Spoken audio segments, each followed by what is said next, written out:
Romancero moresque. Romancero moresque. En français par Arnoux, Alexandre Arnoux, dans la 19e édition, édition d'art à Paris.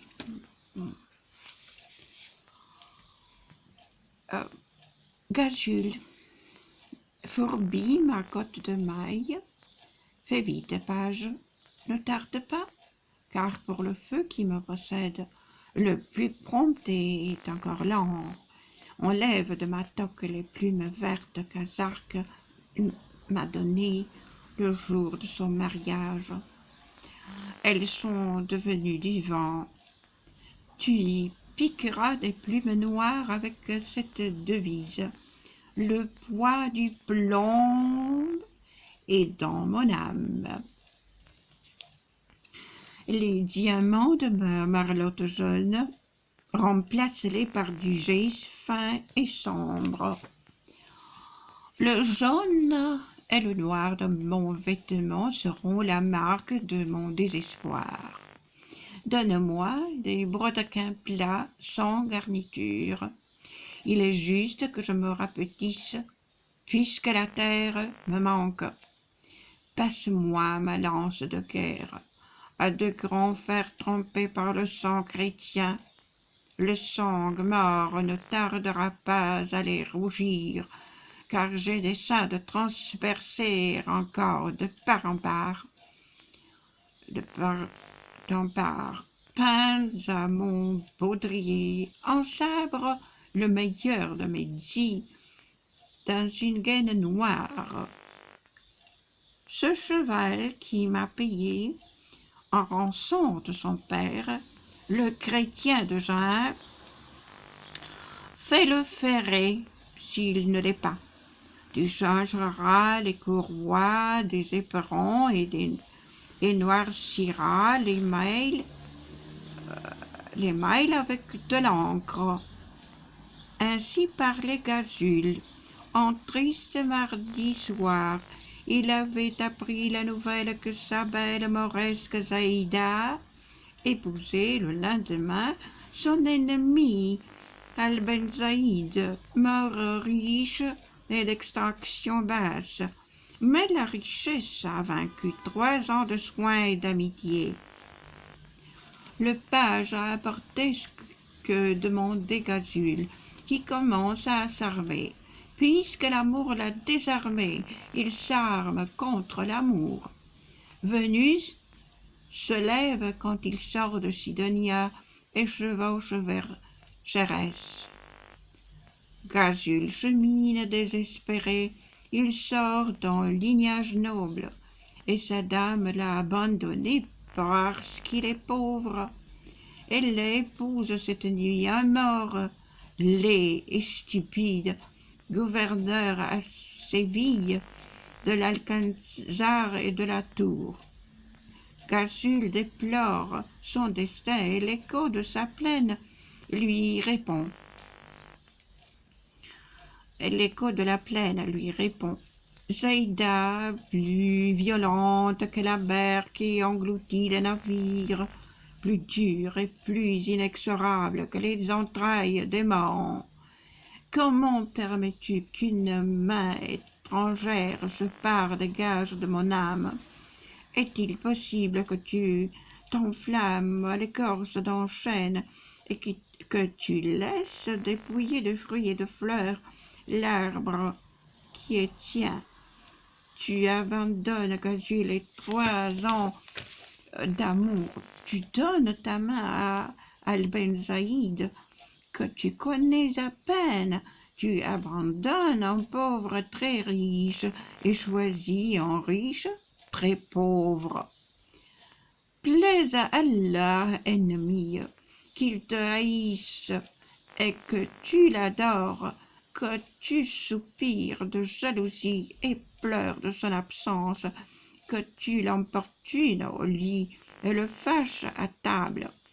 Si tu l'aimes, puisse-t-il être tuer dans la bataille contre les chrétiens et mourir au moment où tu lui prends la main. Mais si tu viens à le détester, qu'il jouisse de toi pendant de longues années. Voilà la plus terrible malédiction que puissent prononcer les hommes. À minuit, Gazule arrive à Xérès. Le palais est plein de lumière et de voix. Les serviteurs courent de toutes parts avec des torches enflammées. Devant l'époux de Zaïda, Gazule se dresse sur les étriers, mais la lance en arrêt s'élance et le transperce. La foule ondoie et crie. Gazule retire sa lance et demeure immobile. La belle Zaïda s'aigrit que le destin a fait d'épouse et veuve en un moment. Sur le corps d'Al-Ben-Zaïd pleurent des larmes d'argent liquide. Sa chevelure dénouée se répand comme une coulée d'or de l'Arabie. Elle n'est corps et chevelure. Les mains dans les blessures par où le mort se vide de son sang, les yeux fixés sur Gazule qui combat assailli au milieu de la place, il dit « Ô cruel plus que jaloux, je prie Allah qu'il te règle bientôt le paiement de ton meurtre et qu'en chemin, quand tu retourneras à Sidonia, tu rencontres Carcipérès de Bargas. Que ta force se dissolve, que la bride t'échappe, que ton bouclier ne te couvre pas, que tu demeures mort ou captif. Guerrier contre les livrées, couard devant les cuirasses, rengaine ton sabre, tourne les épaules, que ta table de sang Lucar, quand tu la reverras, sois marié. Allah te maudisse en guerre et en paix, en amour, et que tes victoires même se résolvent en défaite. Zaïda arrache ses cheveux, se déchire le visage, mord ses mains blanches, remplit de terre ses yeux. Mais déjà Gazule fend la foule ameutée, se fait place et s'éloigne. Le vent emporte les plaintes et les invectives. Sur la place de Saint-Lucar passe Gazule, vêtu de blanc, de violet, de vert. Il se rend au jeu de canne à Gelves, où le gouverneur donne des fêtes pour la trêve des rois. Il aime maintenant une belle mauresque de la souche des vaillants que tuèrent à Grenade les Segris et les Gomelles. Il va et vient 1000 fois devant sa maison pour prendre congé d'elle, perçant des yeux les murailles bienheureuses qui la possèdent. Au bout d'une heure d'année et d'espérance impatiente, elle paraît à son balcon et sa vue rend les années brèves. Il retient son cheval devant ce soleil qui se lève, l'agenouille et lui fait baiser la terre en son nom. Puis il parle d'une voix troublée. « Je ne puis manquer mon entreprise puisque je t'ai vu. Donne-moi un souvenir, un emblème, non pas pour que je me souvienne, car je ne saurais t'oublier, mais pour qu'il m'orne, me protège, m'accompagne, augmente ma force. » Célinda est jalouse. Des envieux lui ont dit que Gazule aime à nouveau Zaïda, celle de Xérès, qu'il a rendue veuve. Elle répond courroucée.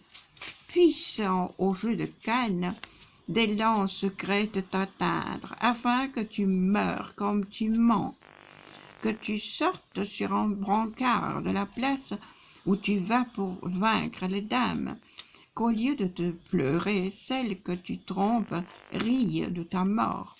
Le mort croit que Célinda c'est gai et plaisante innocemment. Il se dresse sur ses étriers, cherche à lui prendre la main. Mon âme a horreur de Zaïda. Ses dédains et ton amour ont changé mon feu en neige. Maudites soient les 3 années que j'ai passées à la servir. Elle m'a quitté pour un mort riche de pauvres biens. Célinda perd patience. Elle ferme à la fois à Gazule sa fenêtre et le ciel. Un page ramène à ce moment les chevaux caparaçonnés et ornés de plumes. Gazule s'élance contre le mur comme s'il voulait le percer. Sa lance éclate à mi-tronçon. Il ordonne qu'on change les plumes et les caparaçons des chevaux de vert en fauve et part furieux pour Gelve.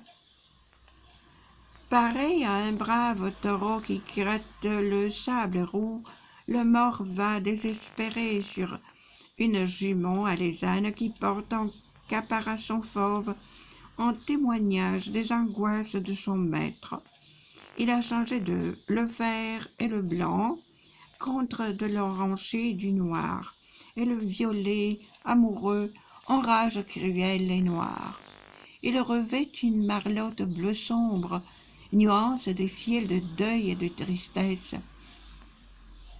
Seul le baudrier où pense son sabre est vert, car il garde l'espérance de se venger. Noirs sont les brodequins, noirs les étriers et les éperons grisâtres. Il a choisi un bouclier couleur de date, avec au centre un ciel livide et une lune pleine mais aujourd'hui éclipsée, et autour cette devise, aussi obscure que claire, aussi cruelle que belle. Le mercredi à midi, Gazule entre à Gelve.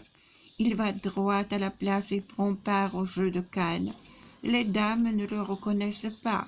Le mort transperce les boucliers comme s'il était de cire tendre avec les roseaux rapides. Nul lui résiste. La place vide, Gazule, les yeux tournés vers le ciel, s'écrie « Puissent les malédictions de Célinda s'être accomplies et des lances secrètes avoir touché mon cœur. Puisse-je sortir d'ici sur un brancard au milieu des injures. Pourquoi Allah m'avoir protégé ne pas avoir donné le plaisir de ma mort à celle qui la désire. » Lorsque Célinda, courroucée, eut fermé la fenêtre, elle se repentit aussitôt de sa colère, et sa jalousie s'évanouit. Son cœur s'enflamme de remords.